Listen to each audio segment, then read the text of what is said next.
l'homme te souhaite une heureuse année.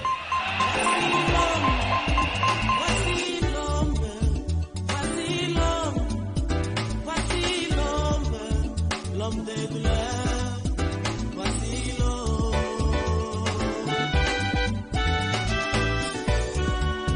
Voici l'homme, voici. Amen. Premier livre des rois, chapitre 2, à partir du premier verset. N'oubliez pas, thème nabiso ezali, la maison de mon père,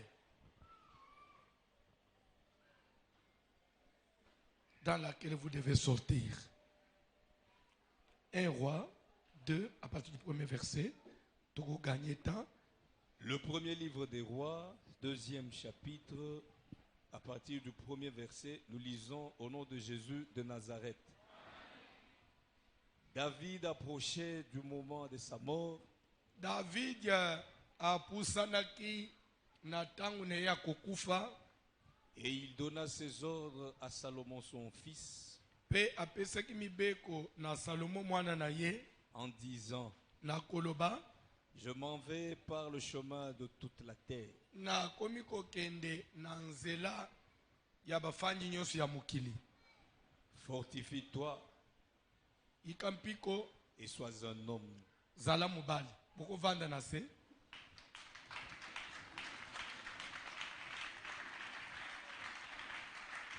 Papa John, ozobande le lecture na premier verset. Ovanji sikoi, ozolanda. Nazolinga si opesanga matoi. Nenga bazotanga olanda. S'il vous plaît. Parce que Yaoundé Toyeliao, ce qui fait de nous chrétiens, enfants de Dieu, ce n'est pas parce que nous venons, ce n'est pas parce que nous avons acheté la Bible, mais c'est cette parole. Lorsque nous l'écoutons, nous la méditons, nous la pratiquons, elle fait de nous enfants de Dieu. David approchait du moment de sa mort. David faisait quoi? Approchait du moment de sa mort. Donc, azopusa na tangu na ye ya kukufa. Dupa yebike na komiko pusa na siko na tangu ya kukufa. Est-ce que mtu moko zolanda? David a vangi na mukili, a régné comme roi, a sali makamnyo sti akoli, a komiko pusa na siko na moment na ye ya kukufa. Puis Bible il appela Salomon son fils et lui dit, je m'en vais maintenant par le chemin de toute là, avec conscience et tranquillité, paix. Donc, mutozo est-ce qu'il faut na ufa, azo laka, azo chelo onelo na place nango. Ah, papa. Bon, on dit wa bat bazo ufa lelo, eza ya ukompare na David. Kokufa lokola mbwate. Webi mbwa. Azo katisa aveni, voiture moko ezo ya mbangu. Pa! Ezo ya mbwano akufi. Pe salenini. Esili. Te. Oza ambwate. Poba tuta na mutu kape esili. Amen. D'ailleurs, na lobi mbwa, mais mbwa c'est surtout en Afrique. Dans les pays Namboka Mundele, mbwa bakundaka ye, azana cimetière na ye, ekolo na ye asara amema na matanga. Oui. Et surtout, aux États-Unis, les chiens policiers, soka koufi, selon grade na ye, parce qu'il y a des chiens policiers, bakomi na grade général, les aba colonel, les aba major. Et ceux qui chien policier, n'enga tofanja, chien policier général à côté, ils sont tous autres tokauki. Parce qu'il est général, oui. C'est un officier. C'est un officier. Grade na usu ezali inférieur na ye, fokata lo sa. Kazola tabapete. Et soka kufi bakundaka ye na honneur militaire, fanfare tout comme on fait pour un militaire. Pe bakena ye bakikunde na cimetière. Na ordena mituka na cercueil baki kundai. baile na kasai ozo ereso numa ya ba baile banguyela baile o general na kasai oli general me ba ukanga kasai nyoso. Bref, quand les chiens tombent malades, vous appelez l'ambulance. Quand votre chat tombe malade, on appelle l'ambulance. Et les médecins viennent. Bakenaye en urgence. Et vous restez avec les enfants à la maison en prière pour votre animal. Et diagnostic, on vous informe. Si on doit l'opérer, on vous informe. Il ne faut pas opérer. Vous suppliez, tout. Ce qui c'est une fête à la maison. Notre chien sort de l'hôpital demain. Ah, est-ce que Mundele est en possession? Parce que même Nzambe Moutokele Nyamaloba Bongote. Même les on dirait occultisme, on dirait molili, on dirait ténèbres.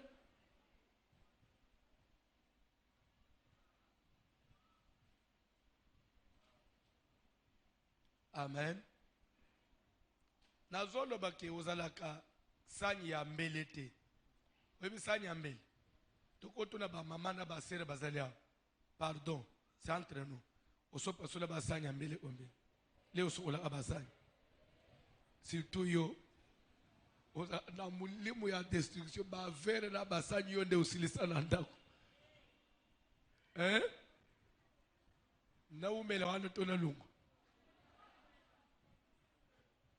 Na zote na na age na yo ozo pasula basani ukoloba na bana nini yo mo ona mama ozo pasula basani ote bana nini na vere pasuka vere ko pasuka elambe ko kangama na sete e pasuka mais vie ya mutu te. David approchait du moment de sa mort. On dit du moment. Il y avait un moment fixé pour sa mort où David devait mourir. Et les raisons pour ça, maintenant, je m'approche du moment de ma mort. Et il appelle Salomon, son fils, pour lui donner des ordres. Peut qu'on la cahier. Bandeko. Au verset, eza spécialité, eza miracle. Non, non, en tout cas, David est heureux. Non, non, non et non. Soko zongi na bisoka babantu. Les années antérieures, même 30 ans passés, papa n'a pas de tangwan. Parce que même avant, il sentait. Parce que ben pe bato alaki bango. Omoni penza na tangwan papa il subino que non. En tout cas, bobenga yaya na bino zana ishasa. Ah, il y a parce qu'il faut na bana na nganyo sufu bazana parce que nazo mona sko nazo ufuna la cabine. Il n'est pas bato alelo bazo ufate. Posez-le moi na tongo papa ufaki na butu. Alobini, alobi le ote. Akanga meka akufi. Ezani. Mukilango ezokende wapi? Tikana bise bini chose. Tozo sambela ka opoto kende na lola te. Tozo sambela poto bika pe malamu na mukili yao. Tozo sambela poto prolonger pe ba vie ba mikolo na biso na sena moyi. Soko yeba kate. L'air Yesu azolo ba que vous prendrez même des breuvages mortels. Ça veut dire vous prendrez du poison. Et ko sale bino le ote. Poison wan ya mulimu to ya nzoto. Ko sale le ote wan na nzoto to na mulimu. O ata kufi nzoto nde kufi mulimu ke omona nzambe. Mais nzoto ufi menage nini? Nzoto ufi menage nini? En tout cas, les autres ont sambela, même le vendredi mutoko kamba, il faut atteler les liwa makas. Liwa makas. Faut atteler les liwa makas. Amen. Alléluia. On m'a laissé entendre que ça n'a pas de sécurité. C'est vrai? Il y a une jeune sœur. Ce qu'il est dit, c'est le 11 juin. Azale qui n'a fait pas nanga kuna. Quand à moi, il n'y a même pas 3 semaines. En bonne santé. Le matin, on dit, une jeune sœur. Je ne sais pas si l'objet au une photo. Une jeune sœur de la sécurité ici. On fait un aboutou. N'a pas jeune sœur peut pas ouf. Au monde yo, quand elle est distraite. Ouais, les amis qu'on a loyengete. Je vous informe, les amis qu'on a loyengete. Olingi kusambela te, ba jeune olingi kusala te. Otala ka ba film, okota ka ba Facebook, okotika ngo. Okenda na Facebook te. Okotika ngo. Uza na téléphone, mikolo eza mabe, mikolo eza mabe. Mikolo eza mabe.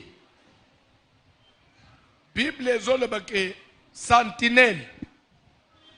Soki ngai nzambe na kamati mutu na chele kola sentinelle likolo ya mboka.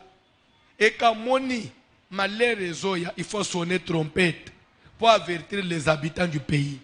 Que malheur ezoya, attention.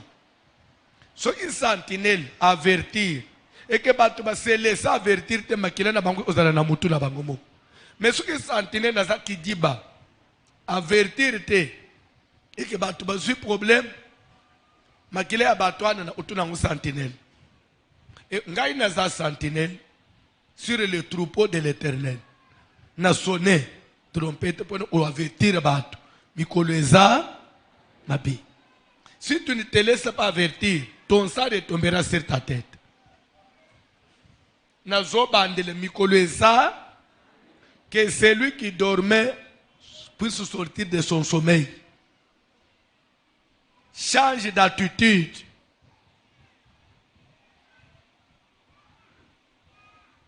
Weza mikolo ba Facebook na ba WhatsApp te.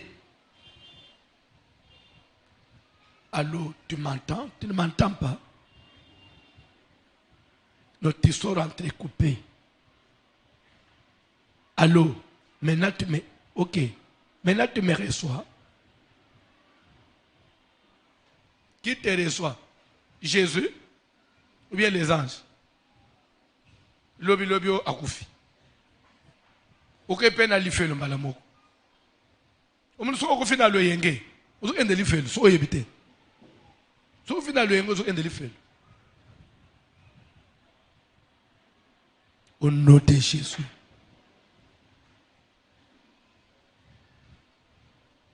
Il donna ses ordres à Salomon son fils en disant: je m'en vais par le chemin de toute la terre. C'est vrai, la mort c'est un chemin obligé.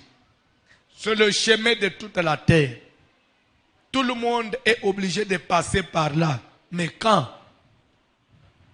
Parce qu'il est écrit chaque chose à son temps. Toi tu n'es pas encore à l'âge de mourir. Non. Je te dis non. Au moment où tu fais l'église, na église na biswa mutu azana ja kukufete. Papa yebisanga mutu azana plus de 90 ans au. Oto olobake ata ufitolo ba izata unazam. Tout le monde ici nage que naba âge moyenne, fleur d'âge. Et loko mu yo salina no na mukilezate. Mukilo ye tourisme ko contempler après oleki. Oyeke ozo isa famille otika bango na pasi batika la bazolela. Ozo kufa poneni. Nzamba zolo baboy. Je mets 2 chemins devant toi. La vie et la mort. Mais moi Dieu je te dis choisis la vie. Pour votre information, mutu ye moko akoki ufungula porte pone liwana ye. So oyebite. Mutu ye moko précipiter liwana ye. Et dans un frère moko azaliao, hier à la fin du culte là, pendant que j'ai imposé les mains sur les gens, il voulait me prendre là. Même bino basala ensemble, il faut faire très attention. Quelqu'un peut te prendre au piège, tu es distrait, au porter ma kele n'est pas. Au papa sambele langai, ene skuro lokolo tema ambo ya sa inosa tu skuro ka imutu mo oboye après sambelela ngai pona zobeli. Oh, mon frère, j'ai pris pour toi, mais ça n'a pas de ambouanate. Cherche-moi demain à Oyam. Où expliquer ngai. Et quand il vient aujourd'hui, il est vraiment malade. C'est un jeune garçon. Makolo ya ko vimba nzoto nyoso obebe. Ba skuro ka imutu mo ombom. Et depuis lors il est malade. Makolo ko vimba boy. Nzoto zo vimba. Mais c'est déjà un problème. Sunday ozo elangali boso ache papa sambela atoskora mutu obo nazo ebiente. Soki naza passer na soki naza loyenge na chelo bokoti. Après olobani na sana tubela et pas voici l'homme.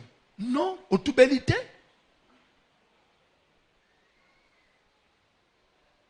Na bisi na likambo ça demande même une réparation. Parce que ozo kufa.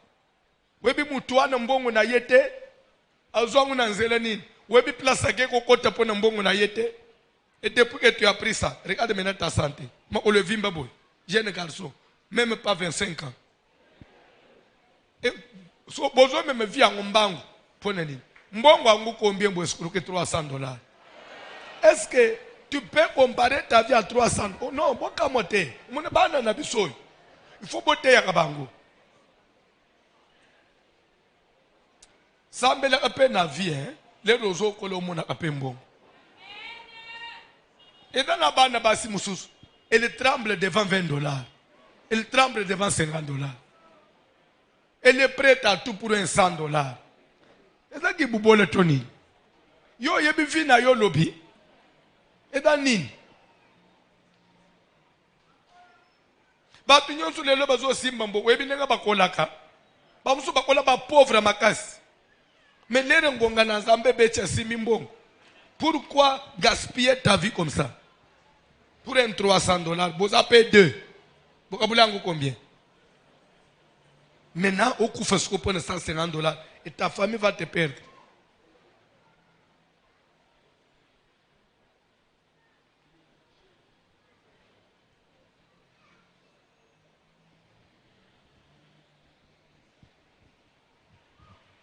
Motema duku motema moto olingoza na lokola batu musu babonga mais travail babonga kana musala.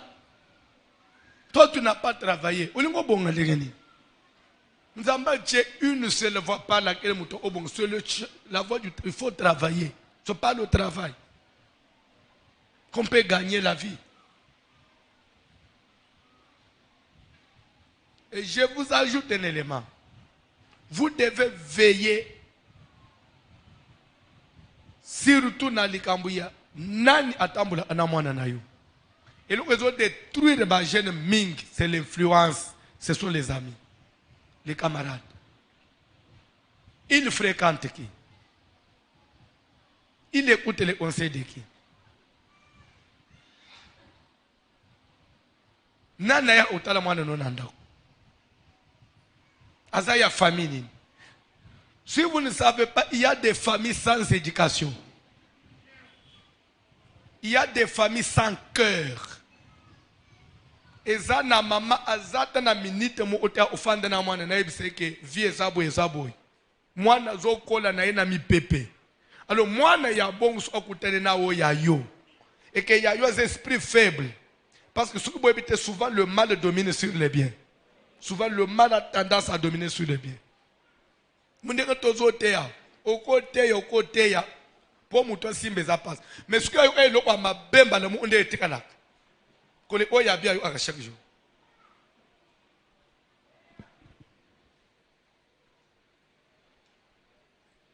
La vie. Vie ezana nous moulai, vie eza bien. Vie eza bien. Comme c'est vite. Ceux qui attendent à souffrir, souffrent. Mais avec Dieu.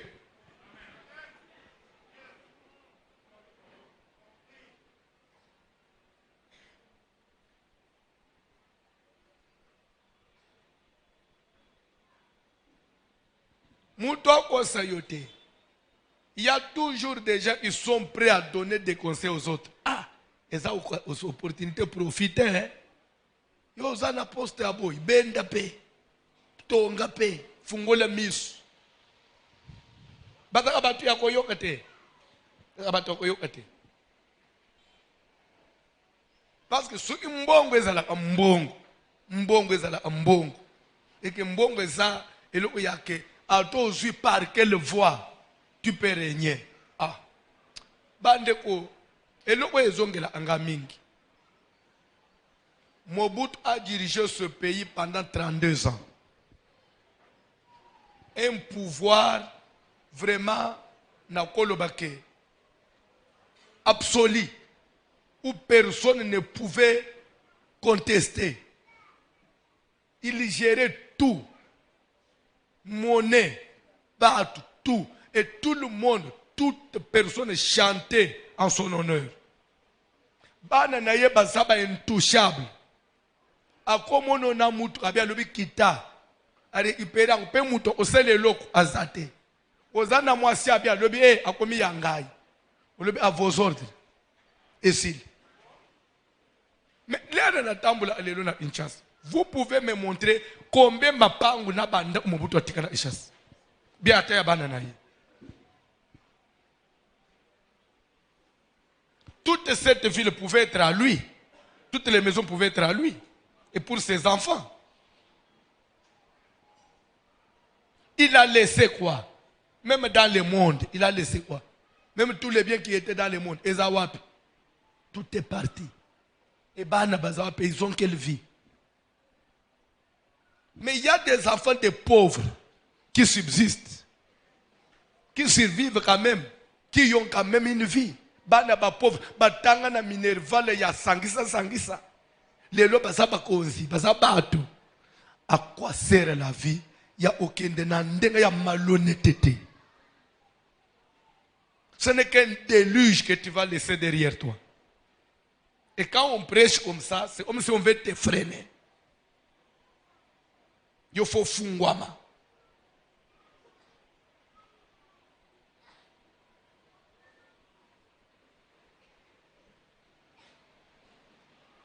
David approchait du moment de sa mort. Toko kufa biso nyonso mutoko tikala libanga na mukili azate menatango nini. Vous croyez que le Dieu de la Bible a coupé son ban pour tika bango ba mineur?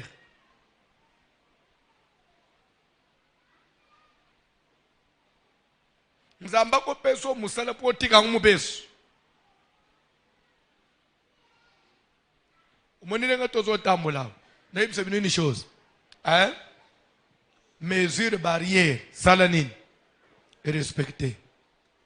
Tout ce qu'on dit et pas munganga salanine. Tosa.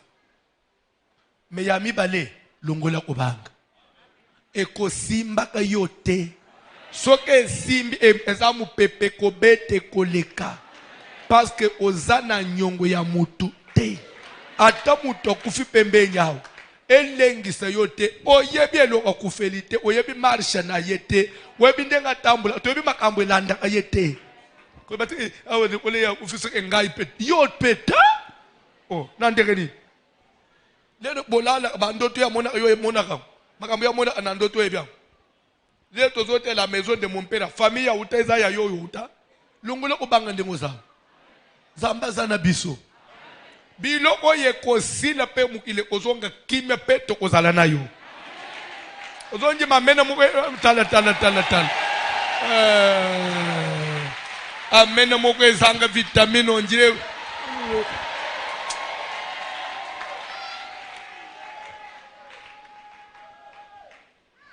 Un amène trop maigre.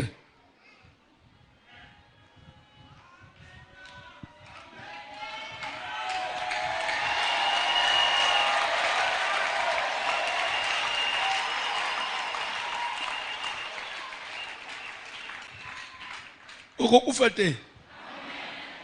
Oufate. Qui est aussi là? Rien n'est éternel. Le corona ne sera pas éternel.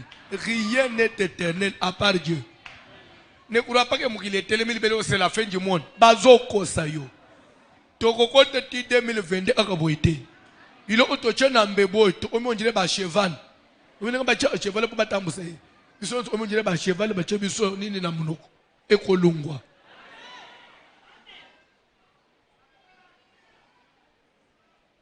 Là tant peu bien. Maman côté ça zone. Oh. Attends un peu bien. Attends cheval bien. C'est pour un temps. Papa Tangela Biloko n'a bien. J'aime la parole de Dieu. Je m'en vais par le chemin de toute la terre. Je m'en vais par le chemin de toute la terre. Fortifie-toi et sois un homme. Il dit à son fils, fortifie-toi et sois un homme.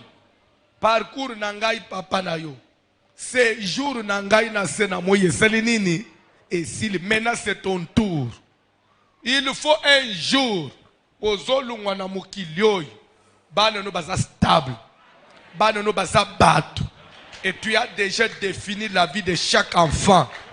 Pe ozolaka mwana na mwana. Ozo responsabiliser ye. Zongi mamene moya bien te.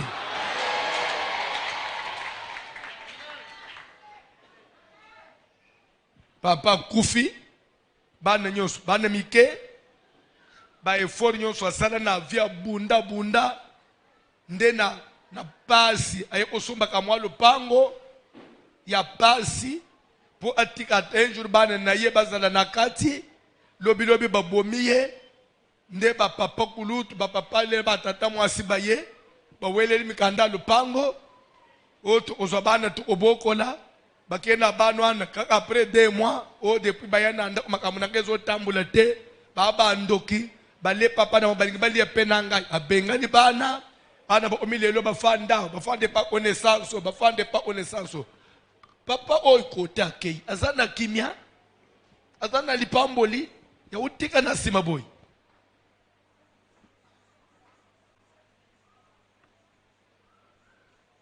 nde omona mvule ezobeta kamana musiamu ke kazolele simanda kwana baboy ka kota te bakangeli kanguli bana mvule zoza papa papa yo kote ozana séjour de mort yo kozala na kimia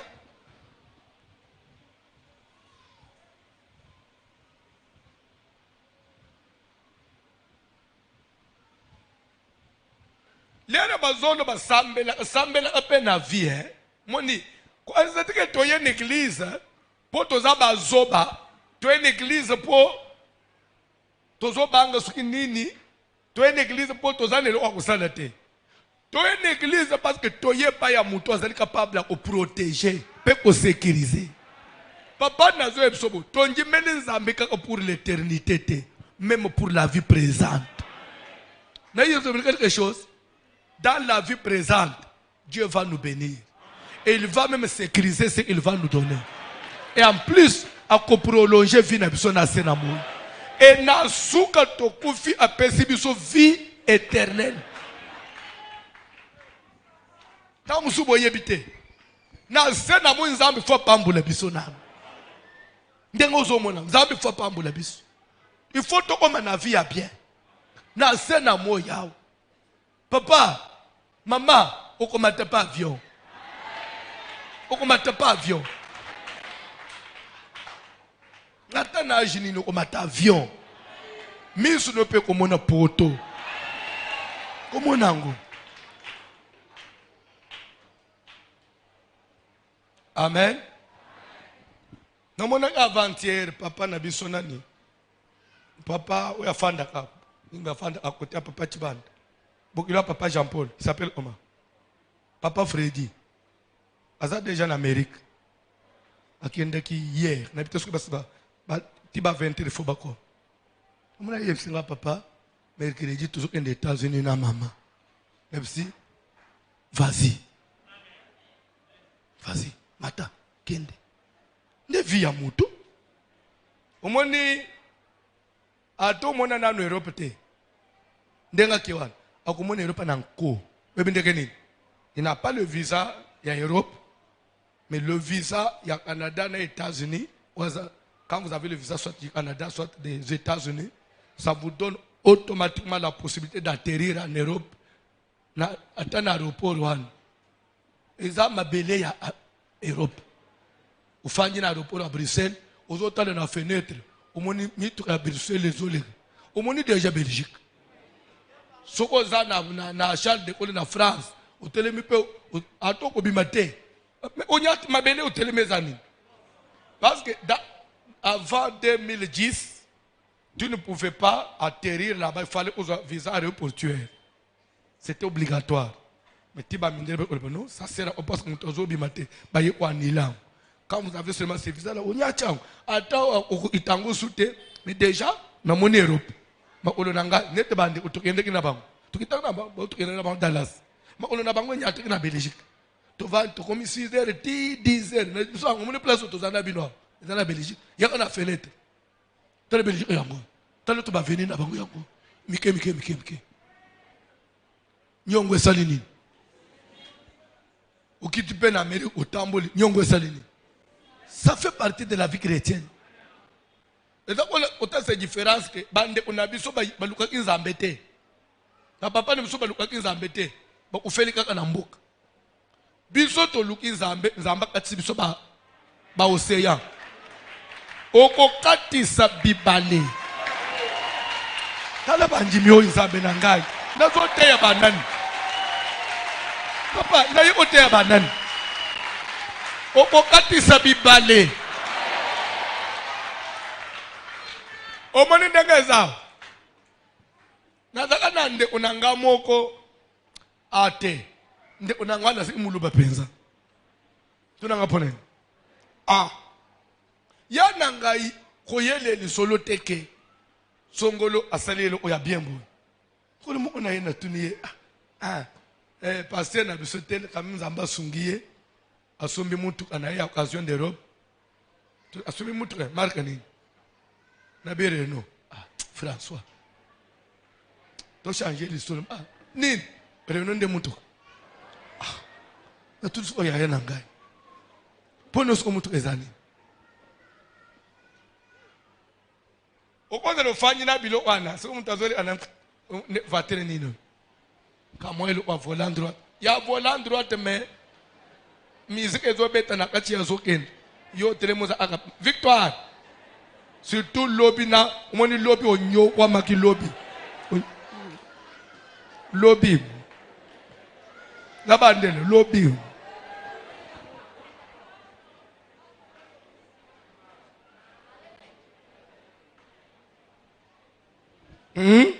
Heureusement zamba sele ba changer na poko. Soke ko baka sutilelo. Nga so yo alelo. Eza étape ya vie, il faut les repérer. Olunga makolo, komi pe ozobi manatongo, ola chemise no ya pembe, ozongi nango eza pembe. Papa tika nzambe pe sobino mituka. Eza la ka miracle te. Eza véhicule eza miracle te mon frère. Véhicule eza miracle. Eza peut-être façon de s'organiser la vie. Des fois bambo muso simba pe o gaspiller. Si vous êtes organisé, peu aux ana décision au somba. Mais aux a organisé te. Aux s'organiser te. Peu on dirait aux a una vision te. Aux a una vision te. Mais si au côté sanga na vision en tout cas faut na lunga makolo. Webi ke mutuka e pesa mutu respect. Ato yo kota na bato. Bo solete bo sisina ringina kende. Ah ça va olingo kende. Bo bimisko na libanda porte boye. Cha ufunguli mwanda musa bozosolo usosimbi après bozosolo la sus. Vous comprendre? Ufunguli nyoste ufunguli andamba po o créer solo. Bon siko lobby o lobby susunini to utana. Les responsables sont côté au fan de l'enna bon. Ça va, on s'appelle hein. Après pour au Benji nous sentir en sécurité. Tiens. Démarrer. Après c'est bon. See you. Tout le monde. Na botele miao te out transport ezo yate. To pusa na kwa ya plateau. Na bato be utike. Bo misko na kwa ya bokasa abambal. Owe olala opam. Pusa na bo marché. Te osto kominda kumakolo. nakende kaka couvre feu ozongana munena mikende na malema.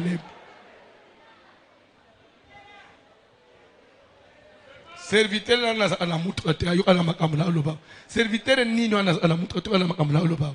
Aye. Baza ebele. Yo zo baza ebele yo. Ozo ana ba serviteur yo.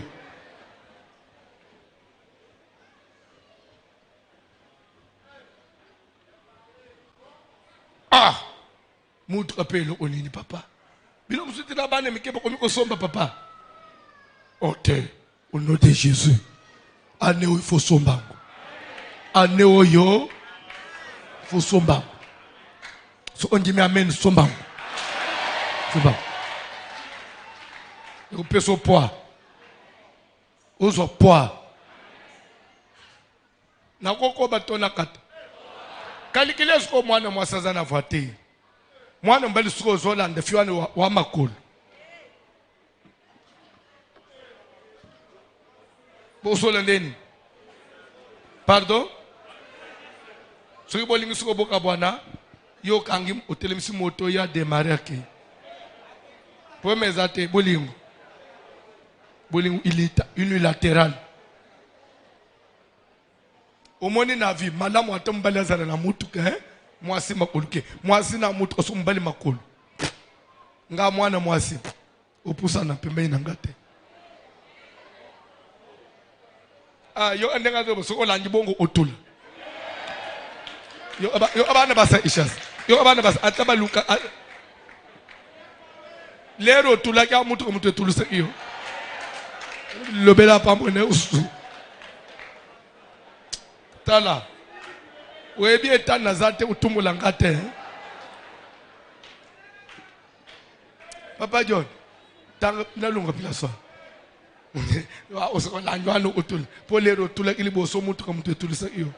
Papa John tanga bim. Observe les commandements de l'Éternel ton Observe les commandements. David a Salomon, mon fils. Observe les commandements de l'Éternel. Le tout n'est pas d'être dans l'église. Mais écoute ce qu'on prêche. Et fais quoi? Pratique. Observe les commandements. Toi et papa. Observe les commandements de l'Éternel ton Dieu en marchant dans ses voies. En marchant dans les voies de l'Éternel ton Dieu. Et en gardant ses lois. Et en gardant ses lois. Ses ordonnances. Ses ordonnances. Ses jugements et ses préceptes. Ses jugements et ses préceptes. Selon ce qui est écrit dans la loi de Moïse. Afin que tu réussisses dans tout c'est ce alors que tu réussiras dans tout ce que tu feras, dans tout ce que tu entreprendras. Des fois, on ne réussit pas parce qu'on n'observe pas. Des fois, on ne réussit pas parce qu'on ne pratique pas. Parce qu'on ne marche pas dans ses voies. On ne réussit pas. 2021, tu dois réussir. Tu dois avancer, papa. Afin que tu réussisses dans tout ce que tu feras et partout où tu tourneras. Et partout où tu te tournes, papa, c'est vrai ça. Donc Salomon doit réussir partout où il va se tourner. À ta côté na tombola, il doit réussir.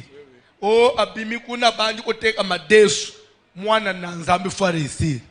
Mutu azaka na bénédiction likolo na ye. Mumbongo amabeza la atepa na ye. Mumbongo nyose simba. Soko monelo onyoso zo se les o simba te. Mon frère Luka Nzambe. Yakato Luka Nzambe. Revois aussi matin.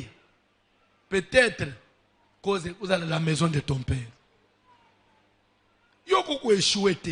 Na nyos. Na nyos. Ozo imwanda mbongo a onebite suke ya lupango suke kote ni noswa pressé na monena meka pena machine. Depo kende china mbala moko. Obo na passeport utwe bunga. Na tuni chino yo kende i tourisme o bande in the business.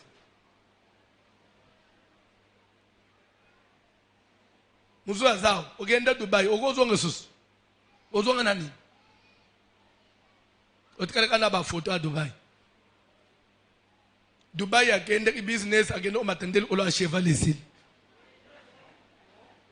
Touriste. Zo benge femme d'affaires, homme d'affaires, touriste, le touriste. Yo kosilisa mukili yo. Sisa louf. Okenda asus. Donc yo akelo ko ebimite. Okepe osongo katani.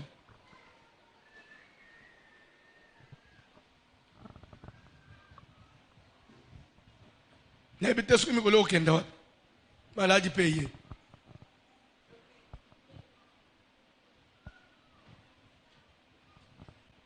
Faut avancer, papa. Et afin que l'Éternel accomplisse cette parole qu'il a prononcée sur moi. Il y a des promesses que Dieu doit accomplir dans notre vie. Alléluia. Il faut que ces promesses un jour, même sur notre église, ces promesses doivent s'accomplir. Et je suis content et je loue Dieu de ce que on est en train de petit à petit nous approcher de l'accomplissement des promesses. Et nous voyons des signes qu'on a envoyé au côté de la promesse en ensemble. Peut-être au simba nyos. Même on zamban là, il faut simba ya. Tant que la parole de Dieu. Si tes fils prennent garde à leur voix. Dieu m'avait dit, moi David, si tes fils prennent garde à mes voix, en marchant avec fidélité toi avancer, devant papa, moi, Ereke. de tout leur cœur et de toute leur âme, tu ne manqueras jamais d'un successeur sur le trône d'Israël. S'il vous plaît, le tout n'était pas d'avoir le pouvoir, le tout n'était pas de régner, mais Dieu lui a ajouté une promesse. Pas seulement que tu vas régner, mais après toi, ton descendant, ton enfant, ça va s'asseoir sur ton trône. Et tu ne manqueras jamais d'un successeur, éternellement. Et vous allez comme moi, est-ce que mon na famille ne comme héritage et lungwe panwe ke pa bana pe batkeli bana ya bana mbongo comme héritage ce que pouvoir est comme héritage nanda kwa David, richesse comme héritage nanda una yote. Il faut à tout moment mbongo ki makayona maboko papa. Mais yo mo ona nezo ki mayo. Bongo ba ko succéder yo. Ba ko maîtriser ngo.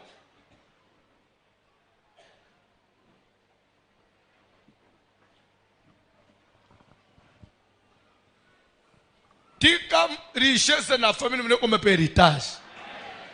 Et vendre paix. Bande kuvia batu pe changer pour ne libéla. Omoni pe na lolenga ya batu pe bongo ni pour ne libéla. Balunga na classe mo omi pe na classe mo souhaite pe libéla bongo. Le tout n'est pas de vivre une bénédiction, mais il faut qu'on maintenir. Il faut niveau nyonso zo comme maintenir. Obunda po matangor plus koleka ke kozonga sima. Tika na bise bini ni chose. Niveau to si to komia, to ko kite soute. Il faut contrer to lukande to tonga sko belo mo kwa bien poto fangisa. Et c'est ce que la parole de Dieu dit. Même yo na makambozo sal. Alléluia zinda kwa ufutel. Nda kwa ngupa luka ya kitoko wao. 4 mois après abimi. Azongi sko na bikok. Abandi ovande sima ba camarade. Abandi utambula na saka bondela abatu na komeza ka sika ofanda. Mo uzeki deja na ndako. Eke wapi? Tika suki nzamba pesi yo ndako. Lobi olungwa nande osomba ya yo. Et lungula na mutu na yo. Kobonga na vi ekipaka agite. Ezana batu so babonga abana mike. Oko bonga peka na bu mwana boy ubongi pe libeni. Parce que non, bo pichana na makelele te na lo yenge tam so so lo yenge apamba. Naza fanatique même abilo wangote. Ya place au fanjwana, tu te considères comme si tu es jeune frère. Ce que osana nous jeune, tu te comportes comme jeune, osoli mbongo lo le jeune, osoli mbongo na masano lo jeune, pone na zana mwana mke. Bon, on a qu'un rangwap, til est en bala, ce qu'on a comme papa, Qui t'a dit que ce qu'on balo comme une charge, bana bandi ko bakisa mande ko bomba. Au contraire, ozo bala mwasi le lobi zemi, lobi mwana, le surtout abo yami balé. Charge ou tu es bandi ko mat. Mais les rosana nous yom où tu ne sais pas maîtriser la vie. Comment vous autres ce qu'on balendo maîtriser vie? Oko bonga ande ngoza célibataire. Moi ça y a autre chose déjà na ka moi lupangu na yo na déporter balocataire. So ni m'amène bien te. Ma soeur, oko somba lupangu pe otongi. Mobali pa ya balio. Atoko kende pa mobali moza ana moi lupangu na yo. Fendi moi yebisumbali ya etika ngana ezombonga balocataire. Yo adisike libala ya boy. Mobali fo oze mukole mukafinga mama na yo. Na ko benga na yo nanda koy. Umoni bilo ana ko benga no po ibo okende osufrir. C'est dans le balé à respect. Les gambouza tozo solo. Yang baza ba botio bana mi bele ba sondo lio, okomilelo olala kana ba église ola na ba permanence. Les bazote bino bana ba sibolingo ko yokate. Tu vois, pour toi le mariage c'est comme si c'est ça la garantie de la vie. Je vous jure devant Dieu, je ne suis pas contre que tu te maries. D'ailleurs, on est ici pour bénir le mariage. C'est la parole de Dieu. Mais le mariage n'est pas la garantie d'une vie, de la vie pour une fille. Le mariage peut être garanti du moment où au bêti de unazem.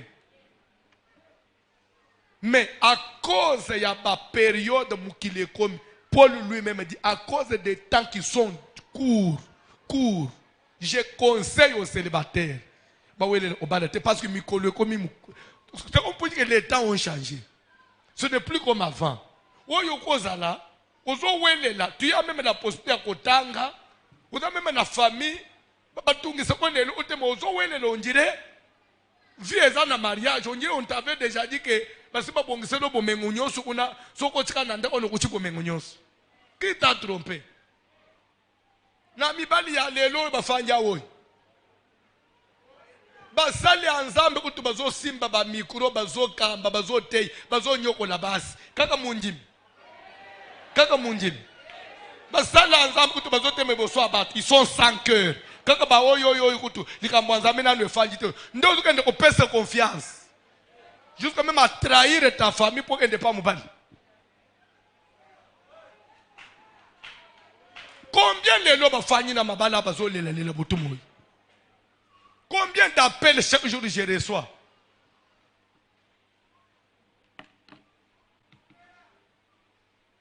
Il faut faire la part des choses. Mon sozo le pasteur. Il y a besoin parce que pour ça nous autres tungi sanga makasi.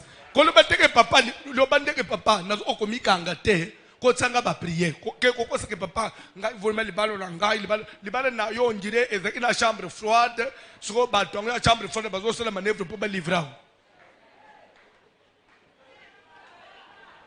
o ambruya abato tout moment ambruya abato ba bazana achama bala bazo nyoko labiso na banza bande kuna yambilelo na biro Jean Zawana batu ya liboso na yambi zekinani c'est-à-dire que il fait le na bureau na kati bango pasteur na maman pasteur na ba témoin ba pasteur ba tu bazo swana bazo fingana na miso na biso ba me bangi me ba fanjao ba yelewa ya bango mais ba to bazo fingana wana combien d'années ya mariage 35 ans ya mariage moi na liboso azasu na 32 ans marié. Avant papa na mama puku na nyau sana nangate uko kufa so ngana kufini semene yokolanda ndumba yope ndumba na kamwa kana batonga balanda ka yo pasteur mama ba tuatika omsana nzambe le mama 35 ans mais dans âge batu boko makaba mi eta moma batu boko makaba mi. Non. Et pas ça, non. Yoka mbale zoba. Non. Famille n'a faut pas fand. Nabi yoka te soni. Pasteur mobile. 35 ans famille no ba fand. Famille no ba sa na jinini yo koko boy. Tale bilo omusus. Famille n'a pas ofanda. famille nanga faut bafanda na likambo moi ce makambo nyonso nazo benga famille nanga. Après 35 ans, moi c'est le papa. Ce qui n'a supporté tina 35 ans. Pour nazaka mwana mu ba bokola ba edika. Abe za 35 ans ya li felo. Je n'en peux plus. Na ajo na okokali susute. Je pouvais supporter ko bête ko finga ba humiliation na zekena na makasi. Passer na koli. Libérer ngai na paiement. Le mariage.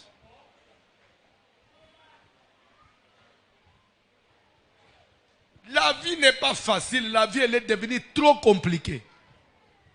Le monde lui-même est devenu trop compliqué.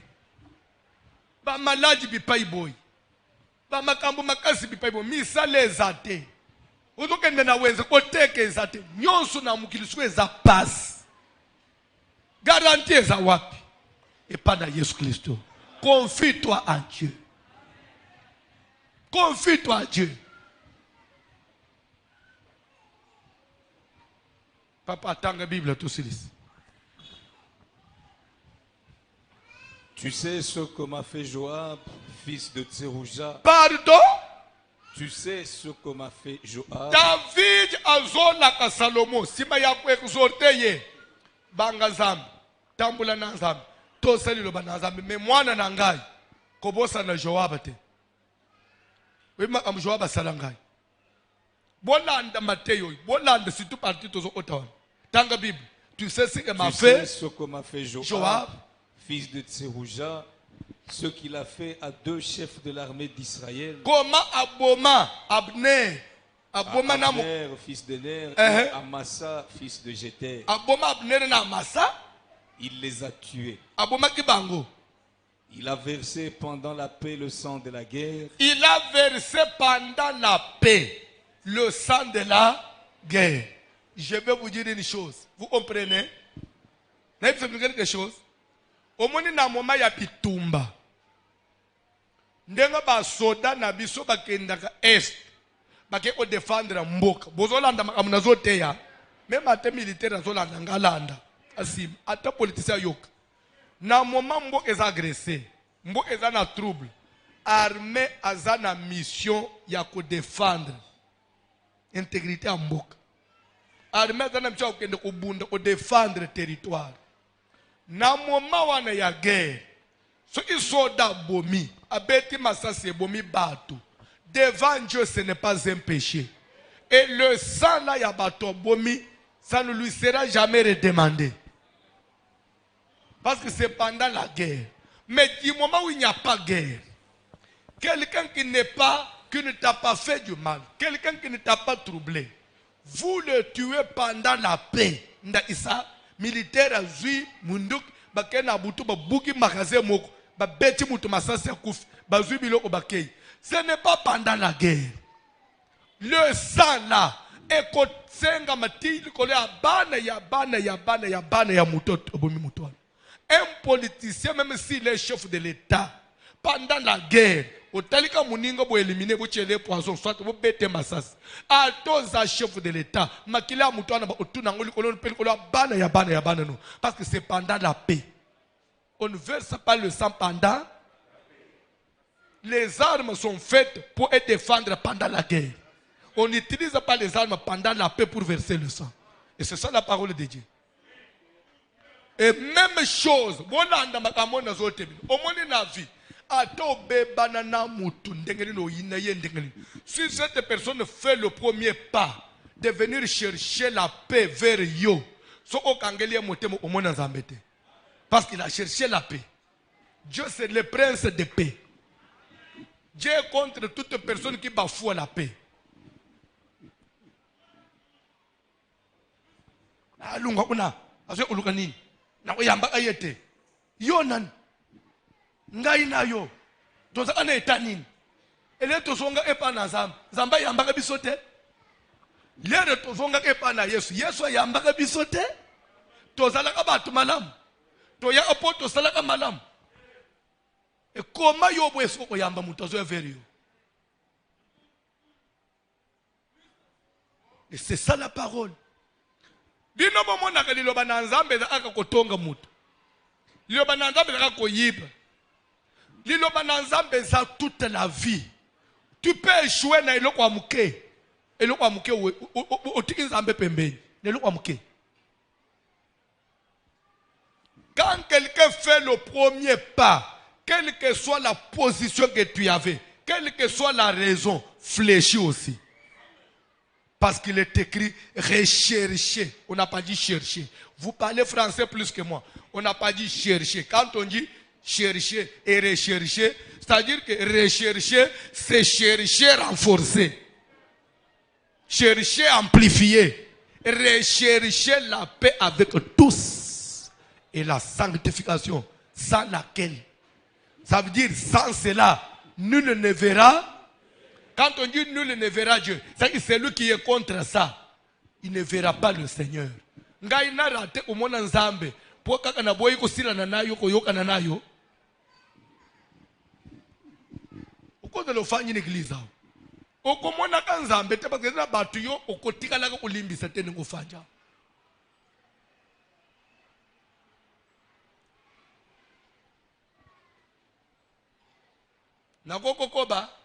Et pourquoi David a rappelé Salomon Bosana, ma belle à Joab te.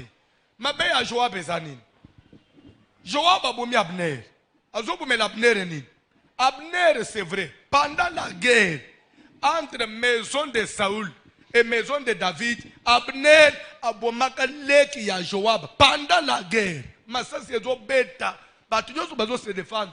Leki ya Joab azaka pe officier abimili boso Abner pa abomiye pona Joab na olimbisaka yete aboma yileki na ngai lelo siko Joab ayeko senga bolimbise pa David guerre esile to yokana pona Joab oso yamba yende nini abomaka leki na ngai David abisebe abomaka leki no mais c'était pendant la guerre parce que pendant la guerre ce qui y a abomaka leki na ote leki no alinga saleni alinga bomaye c'est l'autodéfense. Leki alinga bomaye. Alors comment est-ce qu'on peut olimbisa ye? Oh non non non non non. Mutwana ngana olimbisa kayete abuma leki na ngai ya mama na ngai. Asali tout balukeli na ndenga sima a utiliser ruse aye ko boma Abner wa ye oluka la paix. David Yesuya le but. Tu ne pouvais pas verser le sang pendant la paix. Le sang de la guerre pendant la paix. On ne verse pas le sang de la guerre pendant.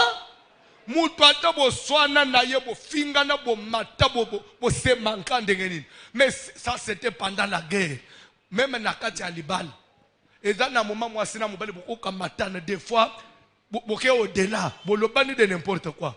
Mais quand la paix revient, pourquoi était offendu au bindengo le bakananga? Au cours d'appeler Makambouya pendant la guerre, au même moment, il y a pété. Yogango. Si tu kangai. Le bindengo le bakananga.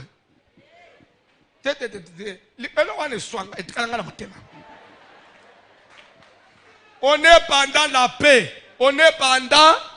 Comment tu veux verser le sang de la guerre pendant la paix? Et c'est qu'il y a pendant la guerre. Yo zakina kanda ngana zakina kanda tolobane na tangu ya. So ki page ya kanda za tourner payer to possède makambo ya la guerre. Mobali mobimba zongela amakambo akala kala kala kala. Ombali antenge nini oyi. Mobali kutokoza lokola mwasite. Mbala tanga kamakambo tanga amakambo. Fuba lungulo pantalon yo. Tikangai. Ona bagina ngabo. Asko le lozo senga ngambong. Ndena komi mobali. Ndena komi mobali. So le bagina ngabo. Wewe bagina ngai ke batanga bebele batanga pe so ona komi mobali. Mwasi. En pantalon. Nakata to nakoba. Au moins les réseaux sociaux et attendre pour la maison de mon père landa. Yo mutu il a la maison de mon père pour bande ujijenga. Tala mutu ayena sije na yengai. Na ko mema ngundenga na lingi. So ko me vana ungire yo nde juriste ya ki azobi malibanda sujet. Umonega unini jury pratique bien oral. défense pour bande côté ngai. Membre du jury, boke bakane bino membre du jury mo ozawote. Ngande président jury, membre du jury, colo défense tout moi étudiant ngai. Papa John Tangana Silis. Il a versé pendant la paix le sang de la guerre et il a mis le sang de la guerre sur la ceinture qu'il avait. Il a mis le sang de la guerre sur sa ceinture. En d'autres, ça veut dire quoi? Quand tu as un mauvais souvenir, il y a tango, il y a boussoana, il y a tango à mabe, il y a tamboula, anauna nzoto. Non. Batu bako bebana, batu peye, babongisaka. Ana makila na batu ya mabe na ceinture te, pe na chaussure, o tamboula ananga batu abasaru ebinengo sala ingai. Udo tamboula na makila ya guerre na chaussure. Tanga Bible. Tu agiras selon ta sagesse. David dit à Salomon, tu agiras selon. Du moins, David savait que Salomon a de la sagesse. Tu agiras selon ta sagesse. Et tu ne laisseras pas ses cheveux blancs descendre en paix dans le séjour des morts. Kotika Joab te akoma mubange. Kotika Joab te akufa na kimia, bakunda ye na kimia. Kotika ya mikufela na kimia te. Il faut les troubler, il faut les tuer avant le temps. David recommande à Salomon, parmi makambo recommandé banga nzambe to sanzambe et de bomelanga Joab. Ne kotika lwana bomelanga Joab. Ça veut dire quoi? Dans le pouvoir, il y a des consignes. Dans le pouvoir, il y a des consignes. Ah oui, c'est dans la Bible, oui ou non?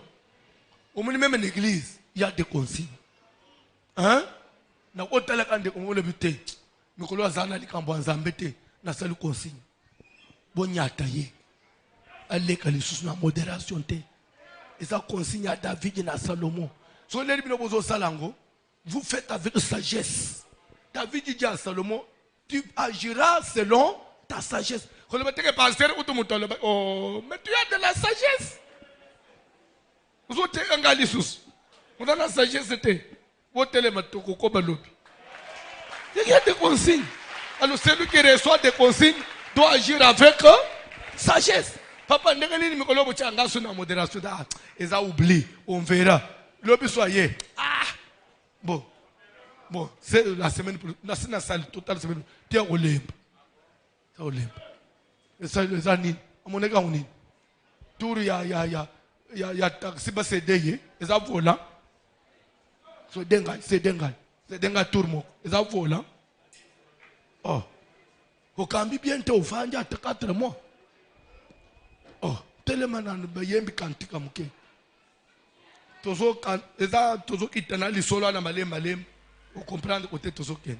Je voudrais que bonne connaissance et vanda même na makambo na Nzambe.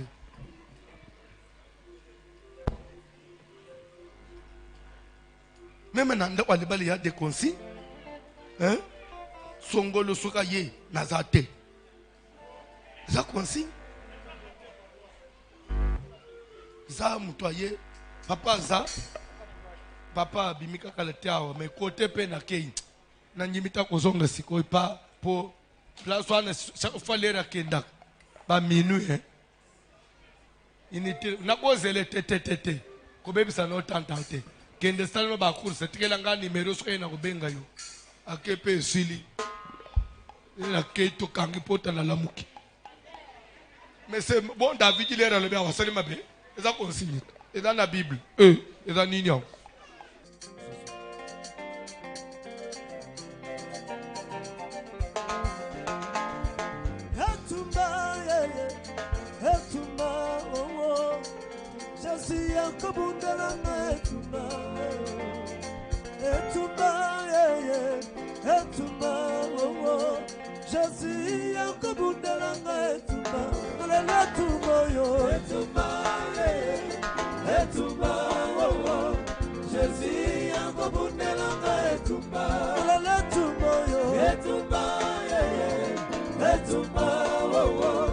Jésus,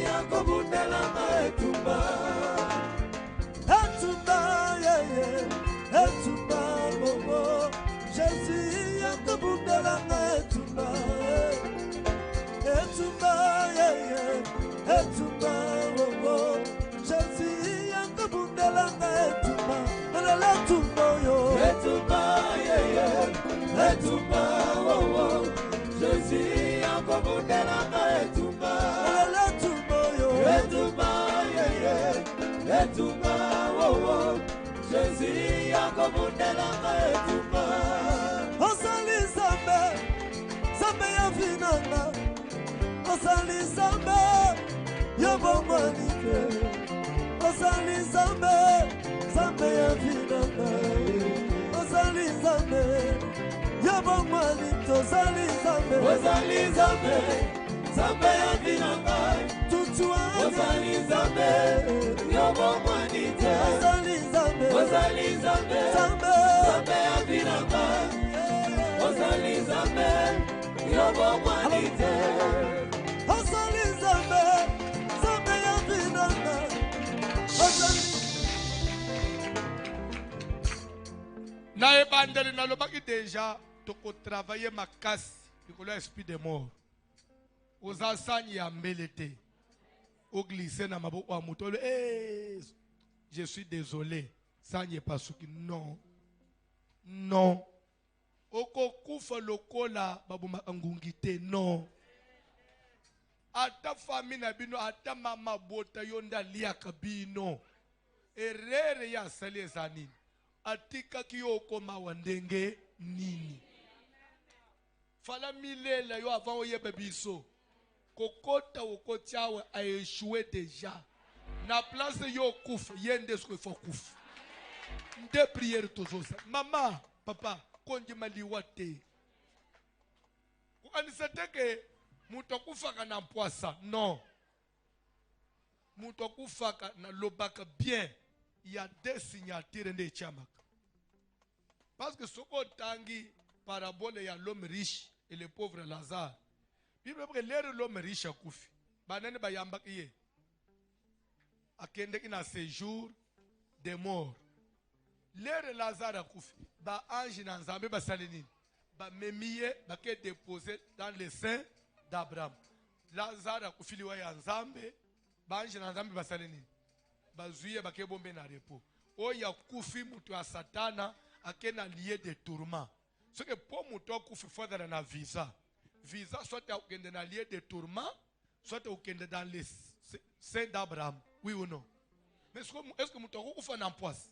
Parce que nous avons fait un poisse au Kenda. Il faut qu'on ait un visa moko. Soit au Kenda à gauche, soit au Kenda à droite. Alors, ceux qui sont balayés na bandok, babomiyo na famille, ok pas nzambete. Parce que eloko bazobo balia ka musunyite, balia ka mutute. Même ata mutu balia na bandok. Serkei, so ok fungula na serkei apola kati. Sur le plan spirituel, c'est-à-dire c'est son esprit de récupérer, ba exploiter kanguna misala na bango abutu, babani comme esclave, au sele la bango bambongo, bazo amulimu no batinde la abatwe bangisa abatu, koto biso to aniso kufo pema, zo ande bazo sele mulimu no. Na milito anoza pa nzambete. Anu konjima liwa ya modele wanete. Ya ukufi babani usana na mulimu na yo.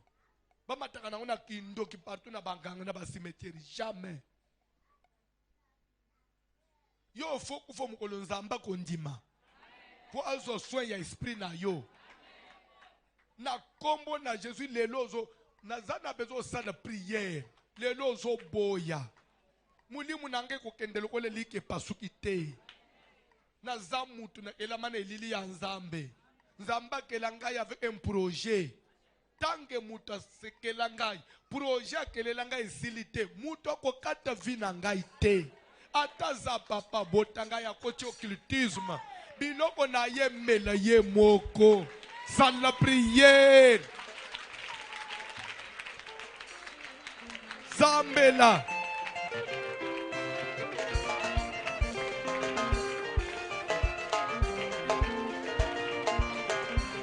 sans la prière.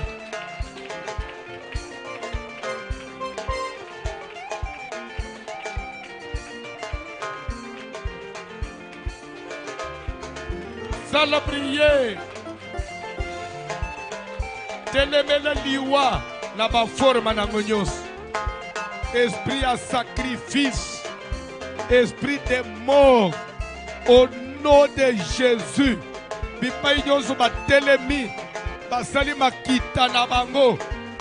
Ebe la famille na ngai, basali makita na bango. eza na église, eza na communauté, eza na quartier, bandimi, eza na bakoleka paster, basali makita na bango, po balalisa mutu na ngai na se, po baboma ngai, po baekourte mikolo na ngai ya vie.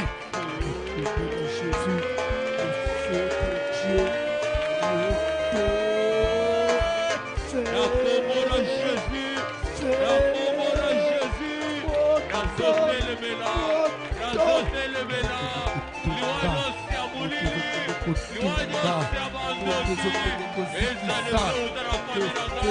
le feu de Dieu,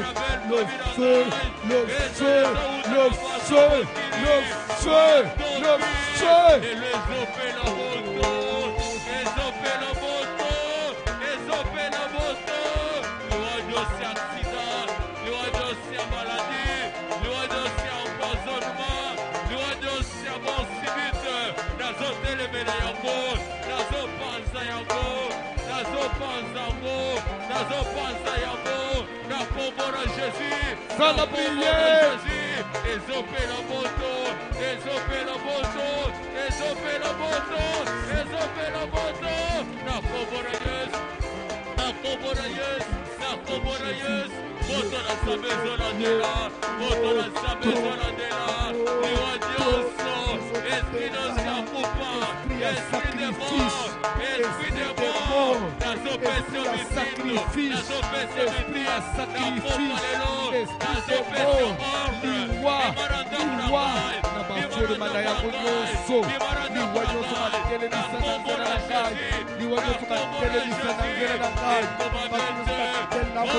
liwa batambula kana mundu